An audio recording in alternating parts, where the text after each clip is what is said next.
Отец султана Сулеймана Великолепного, Явуз Султан Селим, правил 8 лет. Он оставил сыну после себя большое наследие. Сулейман получил многочисленную и хорошо подготовленную армию, государственную казну, наполненную до краев золотом, 3 континента земли под властью Османской империи. После смерти Селима Сулейману не пришлось ни с кем соперничать. Трон ему достался пустым, без других престолонаследников. Кануни, получив все на блюдечке, правил последующие долгих 46 лет. За это время в империи происходило много разных событий, как хороших, так и плохих. Однако чаще всего этот период связывают с казнью Шехзаде Мустафы, Баязида и их детей. Шехзаде Селим, взошедший на трон после смерти Сулеймана, всегда находился в тени своих братьев. Он не отличался ни отличной военной подготовкой, ни славными победами на поле боя. Селим не нарушал установленные порядки и ничем не привлекал внимания султана, армии и народа. Фигурально выражаясь, о нем никто не знал. Кто должен был стать султаном, по мнению Кануни? Мехмед. А почему? Мехмед был единственным сыном султана, которого он безгранично любил. Именно этого Шехзаде видел на троне Сулейман после своей смерти. У султана Кануни было 5 потенциальных престолонаследников: Шехзаде Мустафа, Мехмед, Селим, Баязид и Джихангир. Мустафа – достойный наследник. Он образованный молодой человек, имеет хорошую военную подготовку, его уважает армия и народ. Большинство государственных деятелей считали, что Мустафа достоин трона после Сулеймана. Но у Мустафы, с точки зрения Кануни, был один большой минус. Он не был сыном любимой женщины Хюррем. Его матерью была Махидевран Султан. Но сыном Хасеки был Баязид. Его все часто сравнивали с отцом Сулеймана, Явузом Селимом. У Баязида был такой же авантюрный взгляд на жизнь. Он также, не задумываясь, бросался в бой, как в прямом, так и в переносном смысле. Горячий, резкий, сорвиголова. Селим же, которого в народе прозвали «желтым» из-за цвета волос и глаз, вообще не любил ничего из того, что включают в себя обязанности султана. Он вел праздный образ жизни, часто полагался на своего лалу, не любил войны, в общем, типичный пример нынешней золотой молодежи. Джихангир – уродец. Он родился с сильным искривлением позвоночника, в результате был горбуном. Эта болезнь не позволяла ему наслаждаться жизнью в той мере, как это было принято для Шехзаде в то время.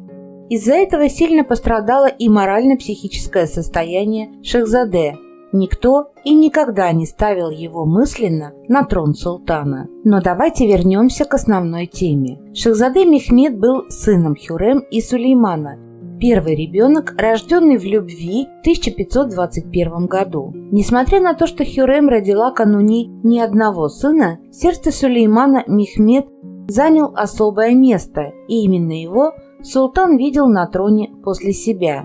Как описывается в архивных источниках, султан не раз называл Мехмеда будущим султаном, даже в присутствии членов дивана. Также в документах написано, что для Мехмеда султан отобрал самых лучших учителей по всем направлениям науки, военному делу и физической подготовке. Говорят, что в юности Мехмеду было позволено тренироваться с мечом отца, султана Сулеймана. Это неслыханно и означало высокую степень доверия к Шехзаде. Когда же дошло дело до отправки Мехмеда в Санджак, Сулейман ни минуты не сомневался. Все Шехзаде султана, согласно традиции и порядкам, должны отправляться в Санджак для обучения управлению государственными делами. Самым ближним к Стамбулу и самым важным считалась Маниса. Именно туда назначался Шехзаде, достойный, по мнению падишаха, трона. Шехзаде Мустафа был отправлен в Манису в 1533 году. Однако уже в 1541 году Мустафа лишился права управлять Манисой,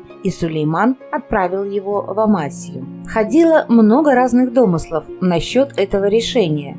Основной причиной называется нарушение Мустафой протокола. Он вступил в переговоры с австрийским послом, но историки в наше время склоняются к тому, что причиной стала необходимость назначения для Мехмеда, а любимый сын и явный претендент на трон должен служить не где-нибудь, а в Манисе. Как утверждается, Мехмед очень хорошо справлялся со своими обязанностями и отлично управлял Манисой, пока неожиданно старший сын Хюррем не умирает. Опять же, ходило много разных слухов, вплоть до тех, что мы видели в сериале «Мехмеда отравила Махидевран», но это вряд ли.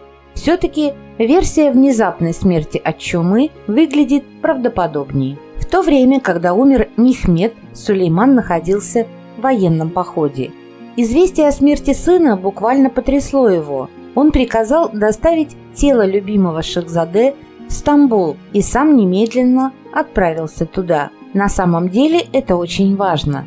Ведь мы знаем, что другие сыновья Сулеймана не удостоились чести быть похороненными в Стамбуле, в тех местах, где похоронены столь важные члены династии. Я сейчас говорю о Мустафе, который похоронен в Бурсе, и о Баязиде, могила которого в Сивасе. Без устали Сулейман скакал на похороны своего сына. Говорят, что у гроба он плакал и стонал, несмотря на свой статус султана, поддавшись воле собственных чувств и переживаний.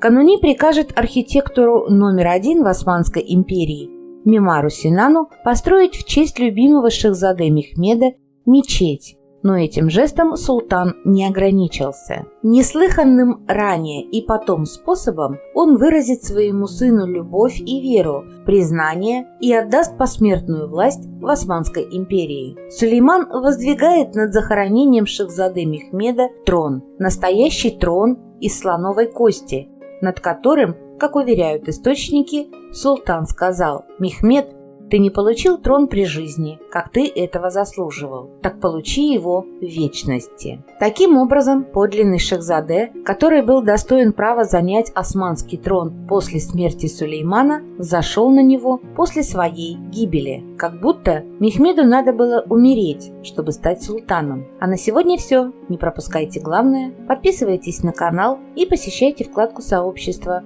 чтобы узнавать про Османскую империю то, что остается за кадром наших видео.